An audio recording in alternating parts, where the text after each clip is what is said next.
Hai guys, gue yakin kalian sudah tahu apa yang ingin gue bahas di video kali ini lewat judulnya. Yap, di video kali ini gue akan membahas sebuah isu yang cukup sensitif. Karena itu gue mau ngasih tahu dulu nih ke kalian bahwa video ini gue buat untuk kalian yang ingin berpikir secara bijak. Buat kalian yang sumbu pendek, gampang emosi, tanpa mau mendengarkan orang lain, video ini gue yakin gak cocok sama kalian gitu. Jadi silahkan di close kalau kalian gak bisa berpikir bijak, gak bisa berkepala dingin, oke?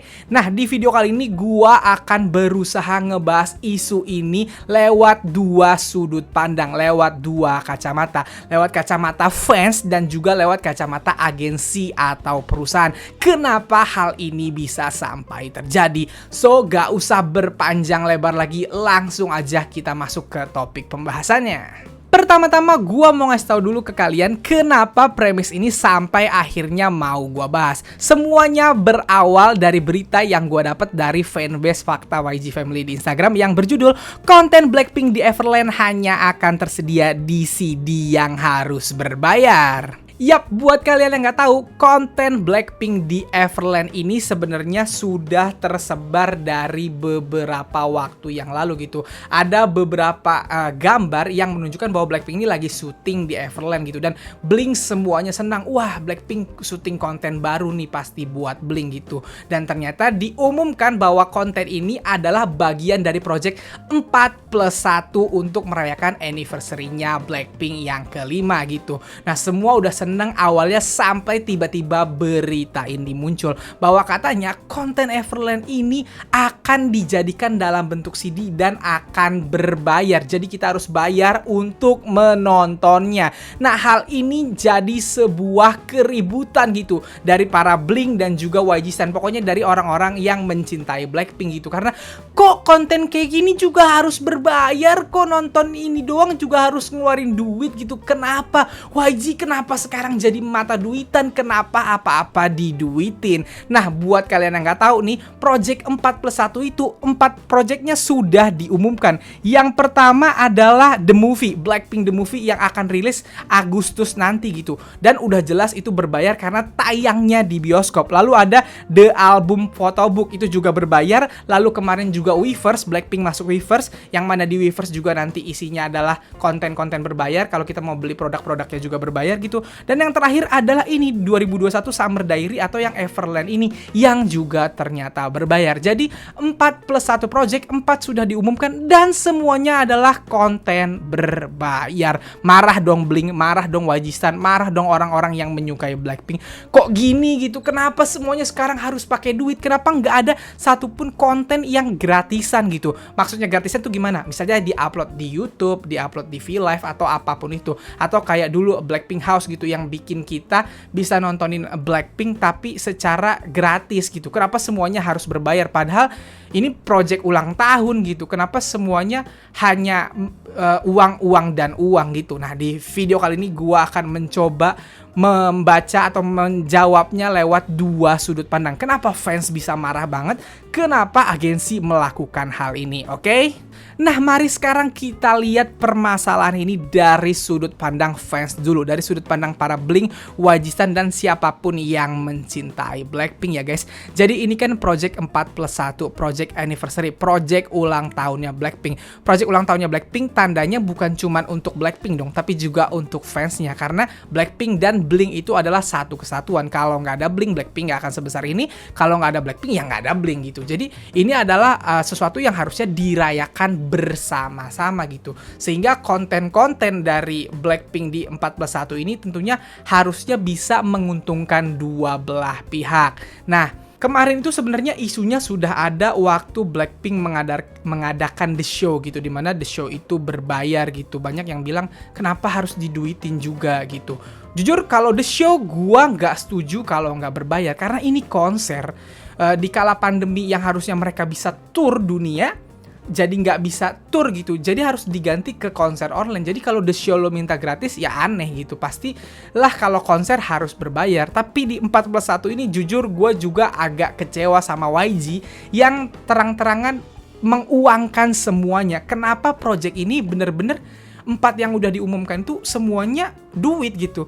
Fans kan juga punya, apalagi sekarang di era pandemi di mana seluruh dunia itu lagi kesusahan gitu. Banyak sekali orang di dunia, bukan cuma di Indonesia ya, di dunia yang kesusahan karena pandemi.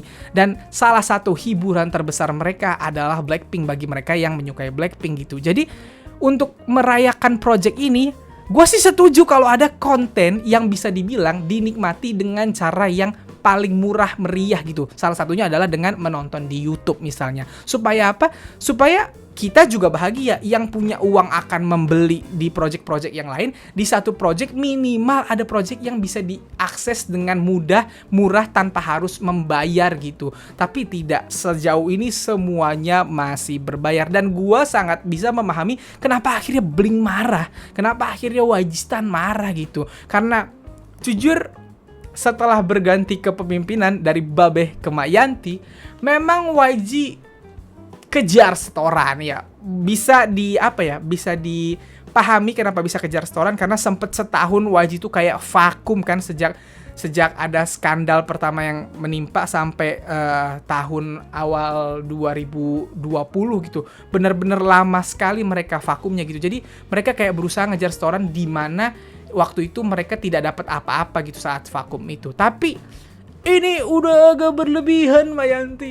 Kita juga pusing gitu. Sebagai fans, sekali lagi, dari kacamata fans, wajar marah, kesel akan ini. Tapi kabar baiknya untuk fans, untuk Blink, untuk YG Stan, bahwa masih ada satu lagi. Semoga yang satu ini adalah comeback kek, atau misalnya kolaborasi dengan siapa kek yang bisa ditonton di YouTube atau didengarkan di Spotify gitu. Tidak perlu sampai kita mengeluarkan uang lagi. Itu dari kacamata fans ya. Mari kita bahas lebih detailnya dari kacamata perusahaan dulu nih. Karena gue jujur aja nih, banyak sekali yang ingin gue bicarakan tentang perusahaan YG yang sekarang gregetan gue, oke? Nah, jadi gini, sejak perubahan kepemimpinan YG dari Yang Hyun Suk menjadi Mak Yanti, sorry gua nggak inget mulu nama asli Mak Yanti di siapa, jadi gua panggil Mak Yanti aja, oke? Dari si Babeh ke Mak ini, seluruh yang ada di YG juga banyak yang berubah. YG tidak lagi seperti dulu. Buat yang nggak tahu, Babeh ini bukanlah CEO di YG, dia itu adalah produser eksekutif gitu.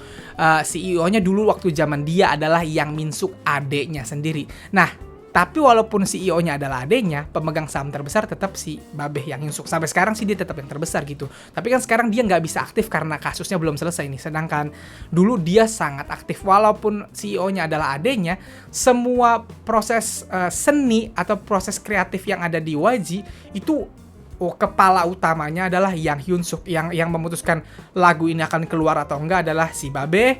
Yang akan memutuskan konten ini akan keluar apa enggak adalah si Babeh gitu. Sedangkan sekarang, karena Babeh, gue yakin dia masih dimintai persetujuan gitu, tapi dia belum bisa bener-bener memegang lagi gitu. Karena kalaupun dia pegang, takutnya diciduk sama dispatch misalnya atau sama pihak berwajib, padahal dia masih dalam kondisi kasusnya belum benar-benar selesai gitu. Ntar jadi masalah lagi, gue yakin seperti itu. Jadi kepemimpinan sekarang udah dipegang sama si Mak Yanti ini dengan direksi yang baru. Nah, direksi yang baru ini memang terlihat sangat kejar setoran, memang berusaha mengubah kultur YG yang dulu jadi yang baru, mungkin lebih ke nurutin fans. Awalnya terasanya seperti itu. Lewat mana? Lewat comeback artisnya yang berturut-turut. Dulu YG itu comeback artisnya terasa agak jauh-jauhan gitu. Di era sekarang doang comeback bisa terasa berturut-turut. Abis Maino, tiba-tiba Suhyun, tiba-tiba Yoon, tiba-tiba Bobby gitu. Jaraknya bahkan gak sampai sebulan bisa terjadi sekarang. Sedangkan dulu mah gak kayak gitu. Positif gak itu? Positifnya adalah kita jadi cepet dapet comeback artis. Negatifnya adalah kualitas kadang-kadang tidak terlalu ada standarnya kayak dulu. Karena dulu adalah yang jaga standar itu adalah si Babeh gitu. Tapi poin plusnya sekali lagi adalah kita jadi cepet dapat comeback artis gitu. Dulu sih seperti itu, sekarang seperti itu gitu. Nah, sekarang permasalahannya lagi adalah walaupun bagus di bagian itu, salah satu kekurangan terbesarnya dia adalah memang untuk yang sekarang YG itu gue nggak tahu apa karena vakum kemarin bener-bener membuat YG itu jatuh banget gitu, sampai akhirnya terlihat sekali Mayanti ini bener-bener berusaha untuk menguangkan segalanya, bener-bener menguangkan segalanya. Bang, kok bisa ya sampai segininya banget? Apakah YG ini mau bangkrut? Jawabannya adalah mau bangkrut itu enggak, guys. Tapi kalau memang lagi muter otak supaya uang itu bisa masuk seperti dulu, gue yakin iya. Kenapa bisa gitu? Nih buat kalian yang nggak tahu ya, jadi pendapatan idol K-pop itu sebenarnya itu terbagi jadi beberapa bagian kan. Pendapatan yang paling banyak mereka dapatkan itu tentunya dari album fisik, karena album fisik itu dijual langsung jadi uang langsung buat mereka gitu. Yang kedua adalah brand sponsor tentunya. Makin banyak brand yang kerja sama mereka, makin banyak uang yang mereka terima.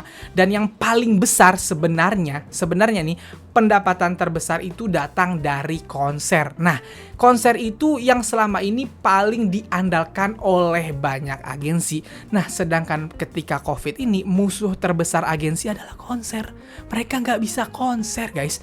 Dulu kalau misalnya konser keliling dunia itu setiap negara akan ada brand sponsor sendiri tuh, ada uangnya sendiri. Uang tiket konser tuh dijual bisa mahal, fansnya pasti mau karena datangnya jarang-jarang biasanya gitu, laku gede-gedean gitu. Jadi uang yang mereka dapatkan dari konser tuh sangat besar. Nah, di kala pandemi ini, konser yang merupakan pendapatan terbesar atau salah satu pendapatan terbesar dari agensi itu tidak bisa dilakukan sama sekali, dan tentunya banyak agensi yang akhirnya rontok karena ini gitu. Dan YG salah satu agensi yang pasti terkena dampak sangat besar dari COVID ini karena pendapatan terbesar mereka dari konser. Blackpink yang harusnya bisa konser tahun ini, tahun kemarin gitu, gak bisa dilakuin karena pandemi ini gitu. Kemarin pun digelar secara konser online untuk The Show kemarin juga, gue yakin pendapatannya gak akan sebesar yang didapatkan ketika keliling dunia atau tour dunia gitu. Nah, jadi agensi perusahaan ini pasti lagi mikir banget, muter otak banget gimana caranya ngebalikin pendapatan mereka yang dulu gede karena ada konser, sekarang gak ada gitu. Sedangkan karyawannya kan tetap sama. Apalagi YG sekarang gedungnya baru gede gitu, berarti tagihan listriknya lebih banyak, pajaknya pasti lebih banyak, karyawannya juga pasti lebih banyak gitu. Jadi lebih banyak cost yang akan dikeluarkan sekarang, sedangkan pendapatan terbesar mereka itu tidak bisa dilakukan gitu.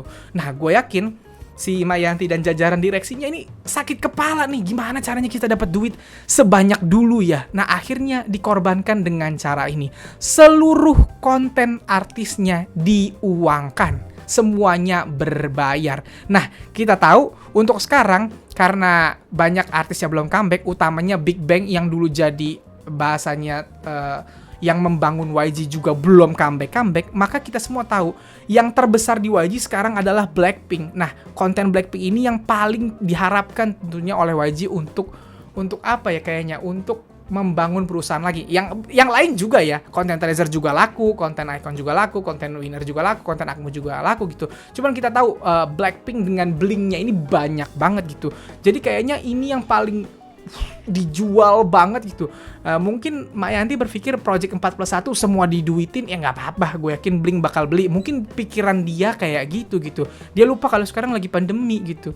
Jadi 4+1 ini gue yakin sih Blink juga lemes kalau harus beli semuanya gitu. Jadi itu alasannya kalau menurut gue ya, dari yang gue baca, karena memang perusahaan susah banget. Gue yakin ya, agensi, kecuali agensi besar guys, kecuali SM, YG, JYP dan Hype gitu, itu lagi empot-empotan sekarang. Untuk ngambekin artisnya aja pasti empot-empotan karena comeback butuh dana besar, promosi butuh dana besar, pendapatan belum tentu bisa didapatkan gitu. Konser yang jadi pendapatan utama susah gitu. Bang, tapi kan kalau misalnya konten, nah ini buat kalian yang juga kalau bertanya-tanya bang, kalau misalnya konten Everland ini diupload ke YouTube bang, ditonton sekitar anggaplah 10 juta penonton gitu satu video bang, kira-kira itu bisa jadi duit gede nggak buat agensi? Percayalah sama gua, kalau kontennya syuting di Everland, kontennya melibatkan banyak kru, AdSense yang didapatkan dari YouTube tetap gak akan menutupi cost yang dikeluarkan oleh perusahaan. Kalaupun menutupi, pasti menutupinya sangat sedikit gitu guys. Kalau misalnya dijual per CD dan berbayar, ya tentunya pendapatan yang mereka dapat akan jauh lebih gede daripada nge-share gratis di YouTube gitu. Nah, tapi sekali lagi, ini jadi menyakitkan si Malakama. Fans kesel, gua sangat mengerti itu karena gua pun sebel akan ini. Tapi kalaupun gua sebel, gua juga karena gua adalah orang yang sudah kerja, gua mengerti tentang sedikit-sedikit tentang dunia bisnis ini, gua tahu kalau perusahaan lagi sakit banget. Perusahaan tuh pusing sepusing-pusingnya zaman sekarang. Perusahaan apapun ya. Nah, jangan sampai nih banyak agensi K-pop yang juga akhirnya gulung tikar. Gue takut deh. Sekarang kan banyak sekali grup yang debut. Tapi kalau misalnya pendapatan yang mereka dapatkan tidak sesuai dengan yang dikeluarkan oleh agensi, akan banyak yang bubar kalau COVID ini nggak selesai-selesai gitu. Mungkin tinggal grup-grup besar doang. Jadi itu yang harus kalian ingat gitu. Yang harus kita pahami bahwa ada dua sisi nih, ada perusahaan yang memang butuh uang karena cost mereka tetap sama, sedangkan pendapatan mereka jauh berkurang, tapi juga ada fans yang pingin juga ada satu seenggaknya konten gratis, gak usah semuanya berbayar gitu. Jadi kalau mau ngebela yang mana bang? Bingung juga gitu. Nah kalau gue pribadi, cara menengahinya gampang. Buat para Blink, gak usah paksakan diri kalian, utamanya Blink Indonesia ya, karena penonton gue pasti kalaupun Blink Indonesia, Wajistan Indonesia, kalaupun fans Blackpink tapi bukan bagian dari kedua itu juga pasti orang Indonesia kebanyakan gitu. Ini gue mau ngasih tahu ke kalian bahwa yang paling penting di era pandemi, di era sekarang adalah hidup. Nah, itu yang paling penting gitu. Jadi walaupun ini keluar kontennya dan berbayar, kalian tidak perlu memaksakan diri untuk membeli semuanya kalau memang tidak cukup, tidak mampu. Sesuaikan dengan kemampuan. Bang, gue nggak mampu beli semuanya. Ya udah, nggak usah beli dulu. Sabar aja dulu, bang. Tapi gue cuman kuat buat beli atau cuman kuat buat nonton The Movie-nya aja nanti ke bioskop. Ya nggak apa-apa. Nonton ke bioskop nanti The Movie kalau PPKM udah selesai gitu. Atau bang, kayaknya gue cuman kuat buat beli konten CD Everland. Ya nggak apa-apa, lakuin gitu. Cuman pesan gue adalah please jangan bajak bias lu sendiri. Kalau lo memang cinta, lo bilang gue cinta Blackpink, gue cinta Jennie, gue cinta Lisa, gue cinta Rose, gue cinta Jisoo. Jangan bajak bias lu sendiri. Jangan mencuri dari bias lu sendiri. Mereka kerja keras, susah payah. Mereka tuh kerja melakukan itu. Capek mereka melakukan itu gitu. Mereka udah berusaha sebaik mungkin untuk mengeluarkan yang terbaik buat kalian. Jangan sampai kalian tega nyolong atau misalnya ngekopi CD itu untuk diri kalian gitu, atau kalian copy terus kalian upload di YouTube gitu. Jangan sampai kayak gitu. Karena apa? Karena kasihan mereka udah usaha capek-capek. Yang mereka lakukan, mereka udah tahu kalau itu tidak untuk gratisan gitu. Jadi sekali lagi, nggak usah maksain diri. Lakukan semampu lu aja. Kalau nggak mampu, bersabar dulu. Dan kalau misalnya nggak mampu juga, jangan berusaha untuk ngebajak atau minta bajakan dari konten-konten yang sudah diproduksi dengan keringat dan air mata oleh para member Blackpink-nya gitu. Itu yang mau gua kasih tahu. Dan untuk yang kecewa, yang sebel sekarang sama YG, buat gue nggak apa-apa, sebel aja, silahkan gitu. Itu udah hak kalian sekarang gitu. Karena memang apalagi yang bisa kita lakukan selain sebel gitu. Tapi jangan sampai kesebelan kalian justru membuat kalian jadi benci, karena benci gak ada gunanya. Mereka juga orang-orang yang butuh uang. Para staff YG juga harus digaji.